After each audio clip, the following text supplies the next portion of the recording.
கிராம மிஷனரி இயக்கம் வழங்கும் கிராமிய நேரம் என்ற இந்த நிகழ்ச்சிக்கு உங்களை அன்புடன் வரவேற்கிறோம். இயேசு கிறிஸ்துவின் இனிய நாமத்தினாலே இந்த கிராமியம் நேரம் என்ற நிகழ்ச்சிக்கு உங்களுடைய அன்போடு கூட வரவேற்கிறோம். இப்பொழுது தேவனுடைய வார்த்தைக்கு நேராக கடந்து செல்வோம். செய்தி என்பது ஆண்டவர் நம்மோடு கூட பேசுகிற காரியம், ஒரு மனிதன் அல்ல. பாருங்க, இந்த செய்தி கேட்கும்போது இப்பொழுது பேசப்படுகிற வார்த்தைகள் உங்களுக்குரிய தீர்க்க தரிசன வார்த்தைகள். உங்களிடத்திலே ஆண்டு ஏதோ ஒன்றை எதிர்பார்க்கிறார். இப்பொழுது பேசப்படுகிற சத்தியத்திற்கு கீழ்ப்படியும்படி உங்களிடத்திலே ஆண்டவர் எதிர்பார்க்கிறதுனால்தான் அவர் இதை கேட்க செய்கிறார். அதனால் ஆண்டவர் என்னோடு கூட பேச போகிறார் என்ற விசுவாசத்தோடு நம்பிக்கையோடு கூட வார்த்தைகளை கேட்பீர்களானால் இந்த வார்த்தைகள் உங்களுக்கும் உங்கள் குடும்பத்தார்களுக்கும் பெரிய ஒரு அற்புதத்தை கொண்டு வரும். எப்பொழுதுமே என்னுடைய ஊழியத்தில் நடந்த ஒரு சம்பவத்தை நான் சாட்சியாக அறிவிப்பது உண்டு. பாருங்கள், கிராமப்புறங்களிலே சிறுவர்கள் மத்தியில் தான் ஊழியம் செய்கிறோம் என்று சொன்னேன். ஒரு முறை ஒரு கிராமத்தில் விபிஎஸ் நடத்தும்படி கடந்து சென்றிருந்தேன். பாருங்கள், அந்த காலத்தில் நான் கணேசனாக இருந்து ஊழியத்துக்கு வந்ததுனால சாப்பிட்றதுக்கு சாப்பாடே கிடைக்காது. ரொம்ப பசியில் ரொம்ப கஷ்டப்பட்டு நடந்து ஒரு கிராமத்துக்கு போனேன். விபிஎஸ் நடத்தணுன்னா ஒரு குழு வேணும். அந்த கிராமத்தில் ஒரு மரத்தடியில் அங்கே இருக்கிற கிராம பிள்ளைகள்லாம் விபிஎஸ்க்குன்னு கூட்டி சேர்த்த 110 பிள்ளைகள் கூடி வந்துட்டாங்க. அவ்வளோ பிள்ளைகளுக்கு விபிஎஸ் நடத்தணும்னா 5 டீச்சராவது வேணும், ஒரு டைரக்டர் வேணும். அங்கே நான் தான் டீச்சர், நான் தான் டைரக்டர். பாருங்கள், ஒரு பாட்டு, ஒரு கதை, ஒரு மனப்பாட வசனம் சொல்லணும். இது 5 நாள் சொல்லி கொடுத்தா அதுக்கு பேர் தான் விபிஎஸ்ன்னு அர்த்தம். பாருங்கள், நாங்கள் ஒரு வசனம் சொல்லி கொடுத்தேன், ஒரு பாட்டு சொல்லி கொடுத்தேன், ஒரு கதை சொல்லணும்னு சொல்லி ட்ரை பண்ணால் அந்த கூட்டத்தில் இருக்கிற ஒரு சிறு பையன் டான்ஸ் ஆடுறான்.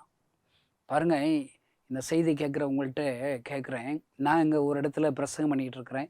இன்னொரு ஊழியக்காரர் அங்கே ஒரு ஊழியக்காரர் டான்ஸ் ஆடிக்கிட்டு இருக்கிறார். வசனத்தை பிரசங்கம் பண்ணுற என்ன நீங்கள் கவனிப்பீங்களா, டான்ஸ் ஆடுற ஊழியக்காரரை கவனிப்பீங்களா? இதெல்லாம் சொல்லவே வேண்டியதில்லை. இன்றைக்கி டான்ஸ் ஆடுற ஊழியக்காரர்களுக்கு தான் மவுஸ் அதிகம், கூட்டங்கள் அங்கே தான் அதிகம் போகுது.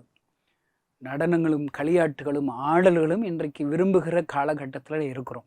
பாருங்கள், அந்த சிறுபையன் டான்ஸ் ஆடினோடனே அங்கே இருக்கிற சின்ன பிள்ளைகள் எல்லாம் என்ன வசனம் சொல்கிற என்ன பார்க்காதபடி அவனை தான் பார்க்குறாங்க. நான் யோசித்து பார்த்தேன், இந்த சிறுபையனுக்கு ஏதாவது ஒரு பனிஷ்மெண்ட் கொடுத்து அவனை அடக்கலாட்டா நம்ம இன்னைக்கு விபிஎஸ் நடத்துகிறதே வேஸ்ட்டுன்னு சொல்லி, இப்போ ஒரு கிளாஸ் டீச்சராக இருக்கிறீங்கன்னா ஒரு பையன் சேட்டை பண்ணால் ஒரு பனிஷ்மெண்ட் கொடுப்போம்ல. நான் யோசிச்சு பார்த்தேன், என்ன பனிஷ்மெண்ட் கொடுப்போம்? நம்ம ஒரு கேள்வி கேட்போம், சொல்லி கொடுத்த வசனத்தை சொல்லுவோம். அவனுக்கு சொல்ல தெரியலாட்டா அவனை பக்கத்தில் உட்கார வச்சுருவோம். இதான் நான் மனசில் யோசிச்சேன். முதல்ல டான்ஸ் ஆடுற அவனை விட்டுட்டு மீதி 4 பேர், ஒரு 4 பேர் எந்திரிச்சு வசனத்தை சொல்கிறானே, அவங்க எல்லாம் திக்கி சொன்னாங்க. கடைசி அந்த டான்ஸ் ஆடுற அந்த குட்டி தம்பிகிட்ட நீ வசனத்தை சொல்கிறான்னு சொன்னால் வசனம் சொல்ல தெரியல. எனக்கு பயங்கர கோபத்தில் பக்கத்தில் வாடான்னு சொல்லி கூப்பிட்டேன். பக்கத்தில் வந்த உடனே வசனத்தை சொல்கிறானே, அவன் திக்கிறான். நான் அடிக்கிறதுக்கு கையை சொல்கிறையாலே அடன்னு கையை ஓங்கினே வசனத்தை திக்காமல் சொல்லி முடிச்சிட்டாங்க. பயங்கர ஆச்சரியம். நான் அவனை பார்த்து ஒரு கும்பிடு போட்டு, டேய், டான்ஸ் ஆடிக்கிட்டு இருந்தாலும் வசனம்னா நல்லா சொல்கிறியாடா, நீ ஆடுறான், நான் சொல்கிறத எவனுமே கவனிக்க மாட்டானே, நீ தயவுசெய்து என் பக்கத்தில் உட்காரு, மீட்டிங் முடிஞ்ச உடனே நீ நல்ல டான்ஸ் ஆடு, நானே உன் டான்ஸை பார்க்கணுன்னு சொல்லி பக்கத்தில் உட்கார வச்சு தலை முடியை பிடிச்சிக்கிட்டாங்க. விபிஎஸ் எல்லாம் முடிஞ்சது, எல்லோரும் வீட்டுக்கு போயிட்டான், இவனும் வீட்டுக்கு போயிட்டான். இவன் வீட்டுக்கு போனவன் அவன் அம்மாவை போய் கூப்பிட்டு வர்றான். பாருங்கள், அவன் அம்மா இவ்வளோ தண்டி இருக்கிறாங்க பாருங்கள், யானை போலே இருக்கான், பயங்கரமாக நடந்து வர்றாங்க. அங்கே நடந்து வரும்போது என் கண்ணத்தெல்லாம் தடவி பார்த்துக்கிட்டேன். இன்றைக்கி கட்டாயம் இந்த அம்மா கையில் நமக்கு அடி உண்டுன்னு சொல்லி நான் வெயிட் பண்ணிக்கிட்டே இருக்கிறேன். அந்த அம்மா வந்து அண்ணா சொன்னீங்க அப்படின்னு அரட்டுறாங்க. எனக்கு கைகாலெலாம் நடுங்கிருச்சு. நான் அந்த அம்மாட்ட சொன்னேன், ஏம்மா இப்படி சண்டைக்கு வர்றீங்க, உங்கள் பையனை கையை தான் ஓங்கினேன், அடிக்கவே இல்லை, ஊர்க்காரங்கிட்டனா கேட்டு பாருங்க அப்படின்னு சொன்னால் அந்த அம்மா சொன்ன வார்த்தை என்ன தெரியுமா, என் பையன் பிறந்ததுலேருந்து பேச மாட்டாத ஊமையனாக இருந்தான்ப்பா, நீ என்னமோ இந்த வசனத்தை சொல்ல சொன்னியா, ஊமையையும் பேச ஆரம்பிச்சிட்டான். அவ்வளோ ஆச்சரியமாக சொல்கிறாங்க. அருமையான தேவனுடைய பிள்ளைகளே, நான் பிரசங்கிக்கிற வார்த்தைகளில் வசனத்தில் வல்லமாக இருக்கிறது. அது அன்னைக்கு தான் வார்த்தைகளில் வல்லமாக இருக்குதுன்னு சொல்லி எனக்கு டேஸ்ட்டு தெரியுங்க, அது ருசி பார்த்தேங்க. இந்த செய்தியை கேட்குற நீங்கள் சும்மா வசனத்தை படிச்சுக்கிட்டே இருந்தால் பத்தாது. மனப்பாடம் பண்ணுவேன், மலை பிரசங்கத்தை பூரா மனப்பாடம் பண்ண சொல்லிடுவேன், சங்கீதம் 23 மனப்பாடமாக என் பிள்ளை சொல்லுவான், நான் சொல்லுவேன், ஆய்வுன்னு சொல்லிட்டு தெரியக்கூடாது. வசனம் மனப்பாடம் பண்ணணும், அது நல்லது. ஆனால் அதை டேஸ்ட் பண்ணணும். எங்கள் ஊரில் முனியாண்டி ஹோட்டல் நல்லா இருக்குன்னு சொல்கிறேன். ஆமாம், நல்லா இருக்குன்னு சும்மா சொல்ல முடியுமா? நீ வந்து உட்காந்து முனியாண்டி விலாஸில் சாப்பிட்டு பார்த்தா தான் அது என்ன டேஸ்ட்டு அப்படின்னு நீ சொல்ல முடியும். அருமையான தேவடி பிள்ளைகளே, இன்றைக்கு கிறிஸ்தவர்கள் எல்லாம் நிறைய மூல கிறிஸ்தவங்களாக தான் இருக்கிறோம். வசனங்கள் நிறைய தெரியுது, ஆனால் அதை டேஸ்ட் பண்ணி பார்க்கணுங்க, ட்ரை பண்ணணும். நீதிமொழிகள் 4:20-21-22 வாசித்து பாருங்க. என் மகனே, என் வார்த்தைகளை கவனி, செவிசாய், உன் கண்களை விட்டு நீங்காதிருப்பதாக இருதயத்துக்குள்ளே காத்துக்கொள், அவைகள் உனக்கு ஜீவனும் உடலுக்கெல்லாம் ஆரோக்கியம் என்று எழுதப்பட்டு இருக்கிறது. வசனத்தில் வார்த்தைகளில் ஜீவன் இருக்கு. இதை கேட்கிற அருமையான நண்பர்களே, நீங்கள் கிறிஸ்தவர்களாக இருக்கலாம், கிறிஸ்தவ அல்லாதவர்களாக இருக்கலாம். நான் பிரசங்கிக்கிற இந்த வேத புஸ்தகத்தில் இருக்கிற ஒவ்வொரு வார்த்தைகளிலும் உயிர் இருக்கிறது, ஆரோக்கியம் இருக்கிறது. இன்னைக்கு ஊழியக்காரர்கள் பிரசங்கம் என்ற இடத்துல இயேசு கிறிஸ்து ஊழியம் செய்த நாட்களில் நடந்த அதே அற்புதங்கள் இன்றைக்கும் நடக்கிறது. எப்படி? ஊழியக்காரர்கிட்ட ஏதோ பெரிய மந்திரம் இருக்குது, வர இருக்குது அப்படிங்கிறது இல்லைங்க. நான் சொல்கிறேங்க, அவர்கள் பேசுகிற வார்த்தைகளில் வெள்ளம் இருக்கிறது ஐயா. இந்த கணேசன் இயேசுவை 23 வருடங்களாக பிரசங்கிக்கிறான். என் மூலியமாக நடக்கிற அற்புதங்கள் எப்படி நடக்கிறது? நான் பேசுகிற வார்த்தைகள் இயேசுவுடைய வார்த்தைகள். அதில் வல்லமை இருக்கிறது, ஜீவன் இருக்கிறது, அதில் ஆரோக்கியம் இருக்கிறது ஐயா. அருமையான இந்த செய்தியை கேட்கிற நண்பர்களை, இன்றைக்கு உங்களோடு கூட பேசுகிற வார்த்தைகள் ஜீவனுள்ள வார்த்தைகள். இதை ஒவ்வொரு நாளும் கவனத்தோடு கூட கேட்டு அதற்கென்று கீழ்ப்படிவீர்களானால் இந்த வார்த்தைகளில் இருக்கிற வல்லமை உங்களுக்கு அற்புதங்களை கொண்டு வரும் ஐயா. இயேசு நல்லவர் என்பதை ருசித்து பார்க்கணும். சங்கீதம் 36:8 இருக்குது, கர்த்தர் நல்லவர் என்பதை ருசித்து பாருங்கள். அடிக்கடி பிரசங்கத்தில் ஒரு உதாரணம் சொல்லுவேன். ஒரு பெரிய ஒரு அமெரிக்க தேசத்தில் உள்ள ஒரு மாகாணத்தில் பெரிய ஒரு மீட்டிங் நடந்திருக்குது. அங்கே ஆயிரக்கணக்கான ஜனங்கள் கூடியிருக்கிறாங்க. ஒருத்தர் எந்திரிச்சு பிரசங்கம் பண்ணியிருக்காரு. என்ன தெரியுமா? கடவுள் இல்லைங்கிறத நிறைய அறிவியல் பூர்வமாக நிரூபித்து காமிச்சிருக்கிறார். பல மணி நேரங்களாக அவர் பிரசங்கம் பண்ணிட்டு கடைசியாக சொன்னார், கடவுள் இல்லைங்கிறதுக்கு நான் உதாரணம் இவ்வளவு சொல்லிட்டேன். பூமி தானாக உருவாச்சு, இதெல்லாம் நிறைய அறிவியல் பூர்வமான நிரூபித்து முடிச்சிட்டாரு. இப்போ கூடியிருக்கிற எல்லார்ட்டையும் ஒரு சவால் விட்டாராம். கடவுள் இல்லைங்கிறதுக்கு இவ்வளோ உதாரணம் சொல்லிட்டேன், கடவுள் இருக்கிறாதுங்கிறவ யாராவது ஒருத்தர் என் கூட சவாலாக பேசுகிறதுக்கு நீங்கள் ரெடியான்னு கேட்டிருக்கிறார். அங்கே இருக்கிற எல்லாம் பேந்த முழிச்சுக்கிட்டே இருக்கிறாங்க. நான் நினச்சிக்கிட்டேன், பூரம் பாரம்பரிய கிறிஸ்தவங்க போல் இருக்கு, எல்லாம் சுமகாட்சிங் கிறிஸ்தவங்க போல் இருக்கு. யாருமே அவங்க வந்து அவர் கூட கடவுள் இருக்கிறாருங்கிற பேசுறதுக்கு ரெடியாக இல்லை. பைபிளில் 1 சாமுவேல் 17 அதிகாரத்தை பார்த்துருக்கீங்களா? அங்கே பாருங்க, அழைக்கப்பட்டவங்க எல்லாம் சும்மா கிடக்காங்க. எதுக்கு அழைக்கப்பட்டவங்க? யுத்த காலத்தில் யுத்தம் பண்ணுறதுக்கு அழைக்கப்பட்டவங்க எல்லாம் சும்மா கிடக்கான். 40 நாள் ஒருத்தன் அவன் சவால் விடுறான். யுத்தம் பண்ணுறதுக்கு ஒருத்தங்க கூட இல்லை. இவங்க எல்லாம் யுத்தத்துக்குன்னே ட்ரைனிங் எடுத்து வந்தவங்க. இன்றைக்கி இருக்கிற நிலைமை என்ன தெரியுமா? எனக்கு பைபிள் காலேஜ் நான் படிச்சிருக்கிறேன், பைபிள் படிச்சிருக்கிறேன், கரைச்சி குடிச்சிருக்கிறேன், ஆதியாகமம் என்பது என்ன, வெளிப்படுத்தல் என்பது என்ன, இந்த காலங்கள் நடந்து, இதெல்லாம் நல்லது தான். நீ அங்கே செஞ்சு காமிக்கணும்ல, செயல்படணும்ல. இன்றைக்கி நிறைய விசுவாசத்து குறித்து பிரசங்கம் பண்ணுறவங்க எல்லாரையும் நான் கவனிக்கிறேங்க. நிறைய விசுவாசத்து குறித்து பிரசங்கம் பண்ணுறாங்க. அவங்க பிரசங்கம் பண்ணுறதை கேட்டு நிறைய பேர் அதில் கூட்டங்கள் கூடுறாங்க, நல்லது. ஆனால் நான் அவங்கள்ட்ட ஒன்று எதிர்பார்க்குறேங்க, கணேசனை நான் ஒன்று எதிர்பார்க்குறேன். நீங்கள் உங்கள் விசுவாசத்தை கொண்டு எத்தனை புதிய ஆத்துமாக்களை ஆண்டவர் அண்டைகளை நடத்தினீர்கள்? எனக்கு ஒரு அடையாளம் வேணும் இல்லைங்க, ஒரு மாதிரி வேணும் இல்லைங்க. எனக்கு மாதிரியாக இருக்கிற ஊழியக்காரங்க இன்றைக்கி ரொம்ப ரொம்ப கம்மிங்க. பிரசங்கம் பண்ணுறவங்க நிறைய பேர் இருக்கிறாங்க. தான் பிரசங்கித்ததை நிரூபித்து காண்பிக்கிறவர்கள், நிரூபித்து காண்பிக்க மேடையில் நின்று விசுவாசத்தை குறித்து பிரசங்கம் பண்ணலாம். நீ விசுவாசம் கார் வரலாம், பங்களா வரலாம், கோடிகள் கொட்டலாம், நீ ஐஸ்வர்யவானா ஆகிறது மட்டும்தான் இயேசு கிறிஸ்து இந்த உலகத்துக்கே வந்தார், இதெல்லாம் கேட்குறதுக்கு நல்லா இருக்குங்க. உன்னோட விசுவாசத்தை கொண்டு ஒரு புறஜாதி ஆத்துமாக்க ஆண்டவர் எண்டையில் கொண்டு வந்திருக்கிறையா? இதுதாங்க ரொம்ப முக்கியம், ரொம்ப முக்கியம். இன்றைக்கு வசனத்தை பிரசங்கிக்கிறவர்கள் அதன்படி வாழ்ந்து காமிக்கணும், அதை நிரூபித்து காண்பிக்க வேண்டும். தான் அறிந்த அந்த வேத வசனத்தின் மூலியமாக, அந்த வேத வசனத்தை பிரசங்கிக்கிறது மூலியமாக திரளான கூட்ட ஜனங்களை அவர் அண்டையிலே கொண்டு வர வேண்டும். அப்படிப்பட்ட ஊழியக்காரர்கள் இன்றைக்கு தேவையா? இன்னைக்கு நிறைய ஊழியர்கள் எப்படி தெரியுமா பெருகிட்டாங்க? ஞாயிற்றுக்கிழமை ஒரு நாள் பிரசங்கம் பண்ணுறது, மீதி 6 நாள் லீவுங்க.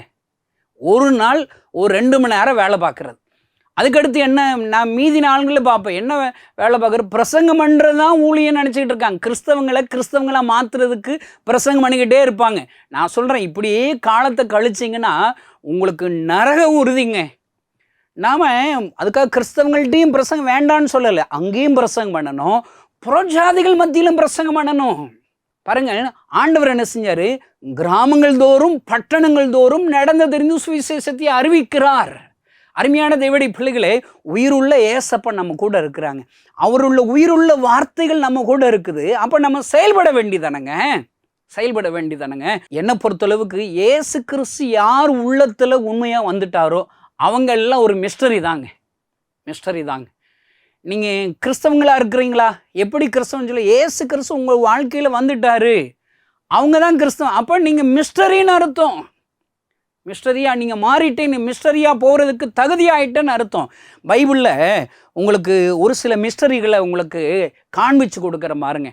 மார்க் 5 அதிகாரத்தில் ஒருத்தன் கல்லறையில் இருக்கிறாங்க. ஐயோ, ரொம்ப கொடுமைங்க. கல்லறையில் சங்கிலியில் அவனை கட்டி வச்சிருக்கிற, யாரால் அவனை அடக்க முடியல, கல்லால் தன்னை சேதப்படுத்தி கொள்கிறான், இருளில் இருக்கிறான், வேதனைக்குரிய அப்படிப்பட்ட ஒரு வாலிபனாக இருக்கிறான். அப்படிப்பட்ட கல்லறை மனிதனை இயேசு கிறிஸ்து சந்திக்கிறார். ஆண்டவர் அவனை சுகப்படுத்துகிறார். அவனுடைய வாழ்க்கை மாறுகிறது ஐயா, அவன் வாழ்க்கை மாறுகிறது. பாருங்கள், மார்க் 5 அதிகாரத்தை நீங்கள் வாசித்து பார்த்தீங்கன்னா 15ஆம் வசனத்தில், இயேசுவிடத்தில் வந்து லேகியோனாகிய பிசாசுகள் பிடித்திருந்தவன் வஸ்திரம் தரித்து உட்கார்ந்து புத்தி தெளிந்திருக்கிறதை கண்டு பயந்தார்கள். கல்லறையில் இருக்கிறவன் அவனுடைய வாழ்க்கை மாறி நல்ல ட்ரெஸ் பண்ணி ஆண்டவருடைய பாதத்தில் உட்கார்ந்துருக்கிறாங்க. அங்கு அவன் வாழ்க்கை நடந்த சம்பவத்தெல்லாம் நம்ம விட்டுரும். ஆண்டவர் கல்லறை மனிதன் பிசாசு பிடித்தவளை இயேசு சுகப்படுத்தினார், இதோடு நம்ம இதுக்கெல்லாம் ஆறுதல், இதோடு நம்ம விட்டுருவோம். ஆனால் அவன் வாழ்க்கையில் பின்னாடி என்ன தெரியுமா நடக்குது, நான் உங்களுக்கு சுட்டி காமிக்கிறேன் பாருங்க. அவன் 18ஆம் வசனத்தில் அவனுடைய ஆசையை சொல்கிறான். அப்படியே அவர் படைகள் ஏறுகிற பொழுது பிசாசு பிடித்திருந்தவன் அவரோடு கூட இருக்கும்படி தனக்கு உத்தரவு கொடுக்க அவரை வேண்டிக் கொண்டான். நான் உங்க கூடயே இருக்கேன்னு சொல்கிறாங்க அந்த கல்லறை மனிதன். ஆண்டவர் சுகப்படுத்துகிற இவ்வளவு அன்புள்ள ஆண்டவர் அவர் கூடயே தங்கி விட்டால் எப்படி இருக்கும்? நான் சொல்கிறேங்க, ஜெபம் பண்ணுவது பெரிய ஒரு சந்தோஷங்க. தேவனுடைய பிரசன்னத்தில் தரித்திருப்பது பெரிய ஒரு சந்தோஷங்க. பேதுருட்ட போனால் சொல்லுவார், ஆளுக்கு ஒரு கூடாரம் போட்டு இங்கேயே தங்கிட வேண்டியதான். இன்றைக்கி நிறைய ஊழியக்காரங்க அதை தான் செய்கிறாங்க, தங்கிட்டாங்க, அவங்களுக்கு சந்தோஷங்க. தங்குறதுக்காகவும் ஆண்டவர் நம்மளை அழைச்சாரு. இங்கே பாருங்க, உங்கள் கூடயே தங்கணுங்கிறான். அவன்கிட்ட ஆண்டவர் ஒரு பெரிய கட்டளை சொல்கிறார் பாருங்க. 19ஆம் வசனம், இயேசு அவனுக்கு உத்தரவு கொடாமல் நீ உன் இனத்தாரிடத்தில் உன் வீட்டிற்கு போய் கர்த்தர் உனக்கு இறங்கி உனக்கு செய்தவைகளை எல்லாம் அவர்களுக்கு அறிவி என்றார். ஆண்டவர் சொல்றாரு, என் கூட இருக்கிறதுக்காப்பா உன்னை விடுதலை ஆக்கினேன், நீ போடாங்கிறார். மிஸ்டரியா கிளம்புண்டார். கல்லறை மனிதன் ஒரு மிஸ்டரியா மாறிட்டாங்க. நான் நினைக்கிறேன் கல்லறையிலே இருக்கிறவங்கெல்லாம் ஈஸியாக ஊழியத்துக்கு வந்துருவாங்க போல் இருக்கு. இன்னைக்கு சபையில் ஆண்டோடைய வார்த்தைகளை கேட்கிறோம், பரிசுத்த ஆவியினால் நிரப்பப்படுறோம், அந்நிய பாஷை பேசுகிறோம், ஆண்டவர் எனக்கு இந்த அற்புதம் செஞ்சார், அந்த அற்புதம் செஞ்சார், ஆவுன்னு சொல்கிறோம். நீங்கள் ஏங்க மிஸ்டரிகளாக போக மாட்டீங்க? இன்னும் பாருங்கள், இன்னொரு நபரை எனக்கு ரொம்ப கவர்ந்த இன்னொரு மிஸ்டரி 2 ராஜாக்களின் புஸ்தகம் 5ஆம் அதிகாரம் 2ஆம் வசனத்தில் அவங்களை குறித்து எழுதப்பட்டிருக்குது. அங்கே இருக்கிற ஒரு சிறு பெண் மிஸ்டரியாக மாறிட்டாங்க பாருங்க. சின்ன பிள்ளை மிஸ்டரி ஊழியம் செய்கிறான்.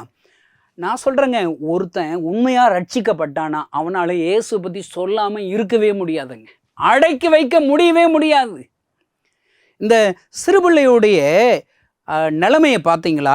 சிறையிருப்பு பண்ணி கூட்டு வர்றாங்க, நாடு கடத்தப்பட்டு அங்கே இருக்கிறா, இவனை கடத்திட்டு வந்திருக்கிறாங்க. நீங்கள் 2 ராஜாக்கள் 5ஆம் அதிகாரம் 2ஆம் வசனத்தில், சீரியாவிலேருந்து தண்டுகள் புறப்பட்டு இஸ்ரவேல் தேசத்திலேருந்து ஒரு சிறுபெண்ணை சிறைப்பிடித்து கொண்டு வந்திருந்தார்கள். அவள் நாகமான் மனைவிக்கு பணிவிடை செய்து கொண்டிருந்தாள்.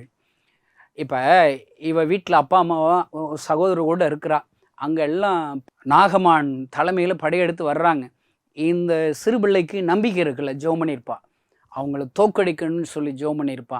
எங்கள் குடும்பத்தாரால் தப்பி வைக்கப்படணும்னு சொல்லி ஜெபம் பண்ணியிருப்பா. அவருடைய ஜெபங்கள் எல்லாம் கேட்கப்படலை. கடைசியில் கண்ணு முன்னுக்க அவள் இருந்த தேசத்தை சிறைபிடிக்கப்படுகிறாள். எல்லாரும் பட்டயத்தில் கொல்லப்படுகிறார்கள். இவளை சின்ன பிள்ளையாக இருக்கிறதுனால சிறைபிடித்து வீட்டுக்கு கூட்டு வந்துடுறாங்க. வீட்டு வேலைக்காரியாக வச்சுருக்குறாங்க. நீங்களும் நானும் ஒரு வீட்டில் நாடு கடத்தப்பட்டு வேலைக்காரியாக இருந்தால் என்ன செய்வோம்?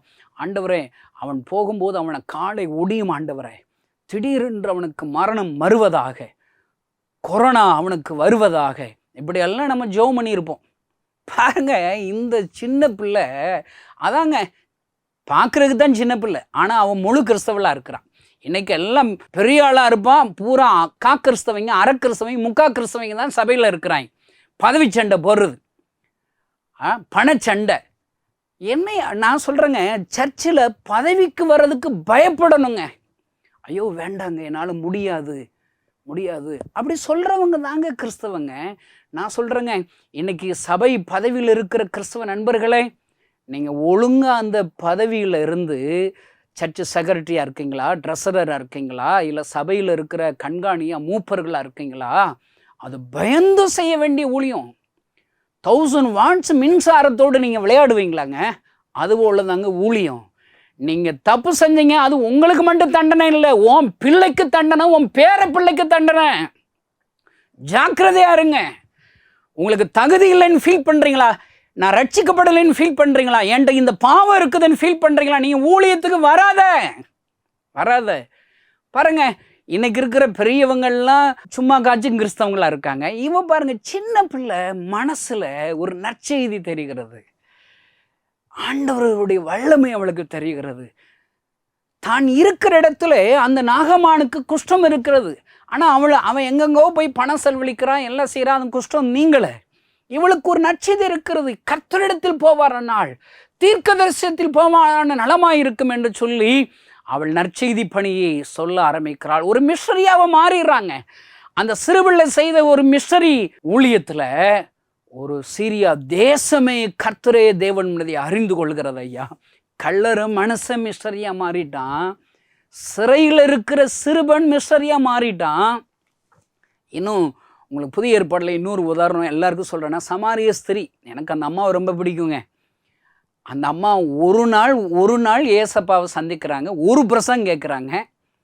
அது முழுசாக அவங்க ரட்சிக்கப்பட்டான்னு தெரியும். தீர்க்கதரிசி தானா என்று வந்து பாருங்கள். அவ பாட்டுக்கு வந்து நோக்கத்தை விட்டுட்டு ஓடுறாங்க, ஊருக்குள்ளே ஓடுறான்.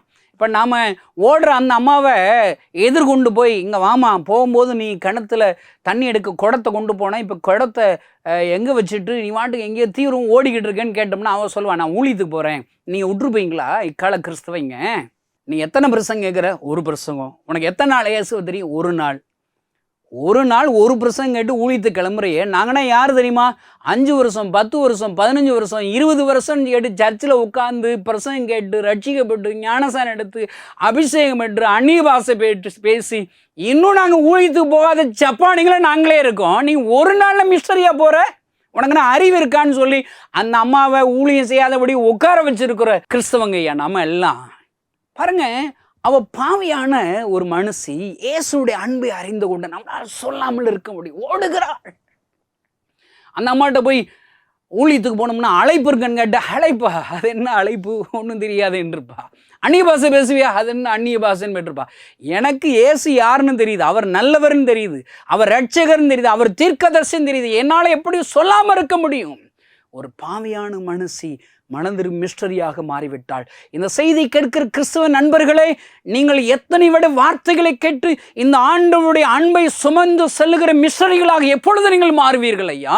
உங்கள் மத்தியில் பேசுகிற பேர், என் பேர் கணேசன் தாங்க. எனக்கு ஒன்றும் இல்லைங்க, எனக்கு 3 செய்தி எனக்கு தெரியுங்க. சமாரிய ஸ்திரீக்கு ஒரு செய்தி தெரியும்.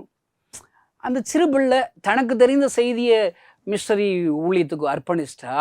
கல்லறையில் இருக்கிறவன் சும்மா அவனுக்கு செஞ்ச சாட்சியை போய் சொன்னால் போதும். இந்த கணேஷ் 23 வருஷமாக 3 செய்தி தான். நீங்கள் என்னங்க ஒன்றும் பிரசங்கம் பண்ண தெரியாமல் பிரசங்கம் பண்ணுறீங்க? எனக்கு பிரசங்கம் பண்ண தெரியாதுல்ல, பிறகு எதுக்கு பிரசங்கம் பண்ணுறீங்க? பிரசங்கம் நல்ல பண்ண தெரிஞ்சவங்க ஊரும் சும்மா நீங்கள் இருக்கிறதுனால பிரசங்கம் பண்ண தெரியாத கணேசன் எனக்கு தெரிஞ்ச பிரசங்கத்தை நான் பண்ணுறேங்க. எனக்கு என்ன 3 விஷயம் தெரியுதுன்னு சொல்லவா? கடகடன்னு சொல்கிறேன், கவனிச்சுக்கோங்க. நான் அருவாளை தூக்கிட்டு எங்கள் ஊருக்கு வர்ற கிறிஸ்தவங்களை வெட்ட போயிடுவாங்க. என் ஹார்ட்டில் ஓட்ட வந்து டாக்டர் செத்து போயிடுவேன்னு சொல்லிட்டாரு. எல்லா இடத்துக்கும் போய் சரியாகாமல் சாகிற நிலைமையில் இந்த கிறிஸ்தவங்க சாமி நமக்கு சுகமாக்குவாருன்னு பார்ப்போன்னு சொல்லி சர்ச்சுக்கு போய் உட்காந்தங்க. சும்மா ஒரு நிமிஷம் ஜோம் பண்ணேன். ஒரு 5 வாரம் சர்ச்சுக்கு போய் 5 நிமிஷம் ஜோம் பண்ணியிருப்பேங்க. ஏசப்பா என் வியாதியை சுகப்படுத்திட்டாருங்க. அமுல் பேபி மாற இருக்கிறேங்க. 23 வருஷம் நான் உயிரோடு இருக்கிறேன் ஐயா. ஏசு கிறிஸ்து எனக்கு உயிர் கொடுத்தார். எந்த இடத்தில் போனாலும் என்னால் சவால் முடியும். தெருவில் நின்று சவால் விட முடியும். கிராமங்களில் சபைகள் மத்தியில் சவால் விட முடியும். என்னால் என்ன சவால்?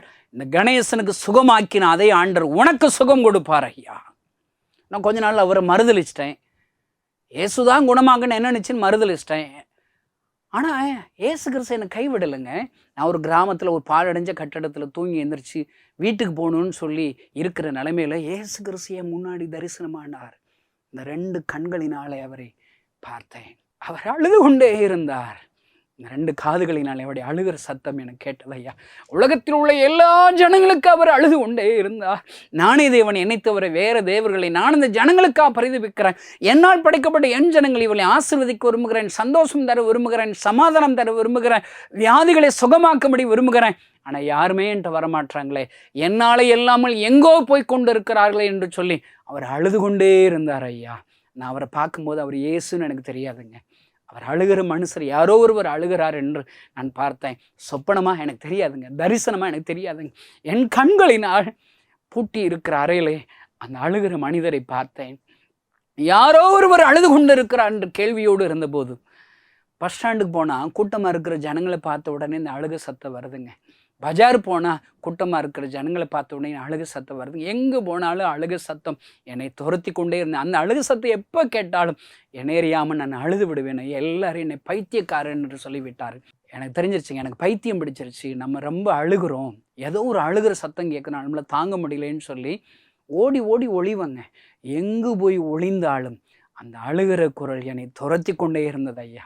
ஒரு நாள் ஒரு கிறிஸ்துவ நண்பர் பைபிள் படித்து கொண்டு இருந்தார். அவர் யாருன்னா தெரியாது. அவர்கிட்ட போய் கேட்டேன், பைபிள்லாம் படிக்கிறீங்களே, ஒரு மனுஷர் அழுது கொண்டே இருக்கிற அவர் யார் என்று தெரியவில்லை, உங்களுக்கு தெரியுமா என்று சொல்லி விசாரித்த போது முதலாக இயேசு கிறிஸ்து எனக்கு பிரசங்கித்தார்.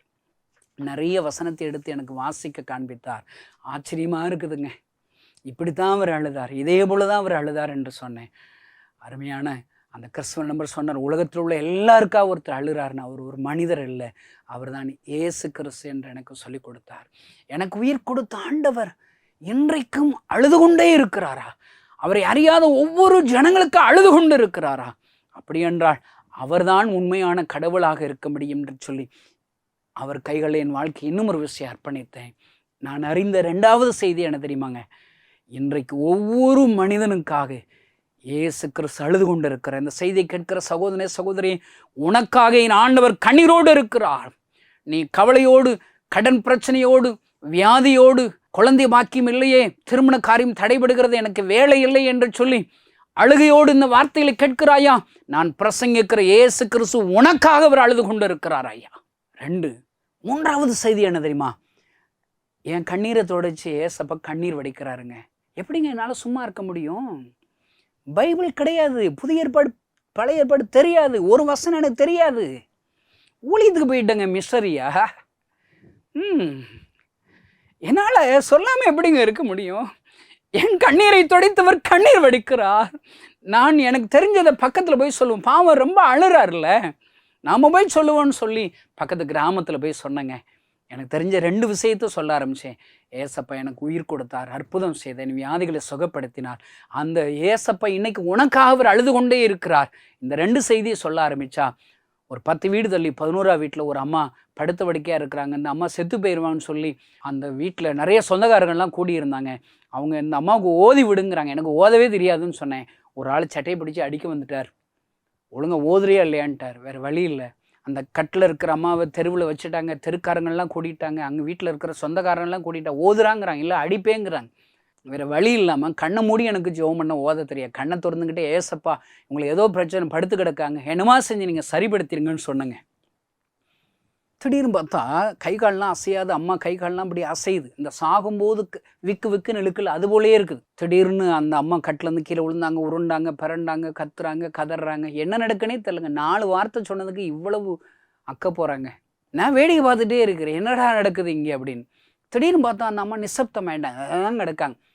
ஒரு ஆள் செம்பில் தண்ணி கொண்டு முகத்தில் ஊற்றுனாருங்க. நான் நினச்சிட்டேன் இந்த அம்மா செத்து போயிட்டாங்கன்னா நமக்கு அடி விழுந்துரும், ஓடி போயிட வேண்டிதான் அப்படின்னு சொல்லி வெயிட் பண்ணிட்டு இருக்கிறேன். திடீர்னு அந்த அம்மா தண்ணி ஊற்றோடனே கண்ணை முடிச்சு பார்த்தாங்க, எந்திரிச்சு உட்காந்தாங்க, பேச ஆரம்பித்தாங்க, எந்திரிச்சு நடக்க ஆரம்பிச்சிட்டாங்க. ஐயோ, கிறிஸ்தவங்க சாமி கணேசன் சொன்னால் கேட்குறாரு பாருங்க. அன்னைக்கு ஆரம்பித்தது ஐயா அந்த கணேசனுடைய மிஸ்டரி பணி. நான் சொன்னால் ஏசப்பா கேட்குறாரு ஐயா, நான் ஜெபம் பண்ண அற்புதம் நடக்கிறது ஐயா. ஓடுகிறேன் ஐயா, 23 வருடங்களாக பிரசங்கித்து கொண்டே இருக்கிறேன் ஐயா. அருமையான கிறிஸ்தவ நண்பர்களே, கிறிஸ்தவ வாழ்க்கை என்பது சும்மா காட்சிக்கு விளையாட்டுகள் இல்லைங்க. சர்ச்சுக்கு போகிறோம், பாட்டு படிக்கிறோம், அந்நிய பாஷை பேசுகிறோம், ஏதோ காணிக்க கொடுக்குறோம், இது வரலங்க. நீங்கள் மாத்திரம் மிஸ்டரியாக ஒப்பு கொடுத்து பாருங்கள். நீங்கள் எல்லாம் முழு நேரம் மிஸ்டரியாக வாங்கன்னு சொல்லலை. அப்படியெல்லாம் பைபிளில் முழு நேரம் மிஸ்டரி, பகுதி நேரம் மிஸ்டரி 2 பிரிவே கிடையாதுங்க. நீங்கள் எந்த இடத்துல இருக்கிறீங்களோ அந்த இடத்துல நீங்கள் ஏசப்பாவுடைய அன்பை சொல்லி பாருங்க ஐயா. என் ஆண்டவர் அழுது கொண்டே இருக்கிறாரு. 3 விஷயம் தெரிஞ்ச இந்த கணேசன் மிஸ்டரியாக ஒப்பு கொடுத்து இவ்வளோ பெரிய ஆயிரங்கள் ரட்சிக்கப்பட்டு விட்டதே. ஒரு சிறுவன் மிஸ்டரிக்கு அர்ப்பணிச்சு சிரியா தேசமே ஆண்டவரை அறிந்து கொண்டதே. ஒரு கல்லறையில் இருக்கிற மனுஷன் மிஸ்டரி பணி ஆற்றின உடனே அங்கே தெக்கப்போலிங்கிற இடம், அங்கு மறுபடியும் ஏசப்பாவை அவர்கள் ஏற்றுக்கொள்கிற பெரிய ஒரு எழுப்புதல் அந்த கல்லறை மிஸ்டரி மூலியமாக வருகிறதே. ஒரு விபச்சார ஸ்திரீ, அந்த ஸ்திரீயின் மூலியமாக பெரிய அநேக நூற்றுக்கணக்கான ஜனங்கள் ரட்சிக்கப்படுகிறார்களே. நாம் ஏனையா சும்மா இருக்கிறோம்? எழுப்புதல் தாமதம் ஆவதற்கு இந்த செய்தியை கேட்கிற கிறிஸ்தவனை நீதான் காரணம். இன்றைக்கு உன்னையும் மிஸ்டரியாக ஒப்பு கொடுப்பாயானால் ஆண்டவர் மகிமையான பெரிய காரியங்களை செய்வார். கண்களை மூடி நாம் ஜெபிக்கலாம். ஆண்டவரே, இந்த செய்தியை கேட்கிற ஒவ்வொருவருக்காக ஜெபிக்கிறோம். என்னை ரட்சித்ததோடைய நோக்கம் நான் மிஸ்டரியாக மாறுவதே, மிஸ்டரி பணியை செய்வதே, நான் ருசி பார்த்து இயேசுவை என்னால் இயன்றவரை மற்றவர்களுக்கு சொல்லுவதே என்று இதை கேட்கிற ஒவ்வொருவரும் தீர்மானத்தோடு இன்றைக்கே தன்னால் என்று ஊழித்து செய்கிற மிஸ்டரிகளாக மாற்றும் ஒரு பெரிய ஒரு எழுப்புதலை என் இந்திய தேசத்திலே என் கண்கள் பார்க்க செய்யும் அப்பா. தமிழ்நாட்டு கிராமங்கள் உமக்கு சொந்தமாக மாறட்டும், செயல்படுகிற கிறிஸ்துவளாக மாறட்டும். இயேசு நாமத்தினால் பிதாவே, ஆமென். இந்த செய்தியின் மூலம் தேவன் உங்களோடு இடைப்பட்டிருப்பார் என்று விசுவாசிக்கிறோம். நீங்களும் எங்களோடு இணைந்து தேவனுடைய பணியில் தோள் கொடுக்க விரும்புகிறீர்களா? கீழ்கண்ட எங்கள் ஊழிய திட்டங்களுக்காக ஜெபிக்க முன்வரலாமே. தமிழ்நாடு மற்றும் பிற மாநிலங்களிலும் ஆலயம் கட்ட தேவையாயுள்ள 1000 கிராமங்களில் இடம் வாங்கி ஆலயம் கட்டப்பட ரூபாய் 5 லட்சமோ அல்லது அதில் ஒரு பகுதியையோ கொடுத்து ஆலயம் கட்டி கொடுப்போர் எழும்ப ஜெபியுங்கள். சூனேமியால் எலிசாவிற்கு ஒரு அறை வீட்டை கட்டி கொடுத்தது போல புதிய மிஷனரிகள் தங்கி பயிற்சி எடுப்பதற்கு ரூபாய் 2 லட்சம் கொடுத்து ஒரு மிஷனரி வீட்டை கட்டி கொடுப்போர் எழும்ப ஜெபியுங்கள். நாம் சந்திக்கும் வாலிபர்கள் மற்றும் ஆரம்ப விசுவாசிகளை கிறிஸ்துவுக்குள் வளரச் செய்ய ரூபாய் 300 கொடுத்து ஒரு வேதாகமமோ அல்லது அதற்கு மேற்பட்ட வேதாகமங்களையோ வாங்கி கொடுப்போர் எழும்ப ஜெபியுங்கள்.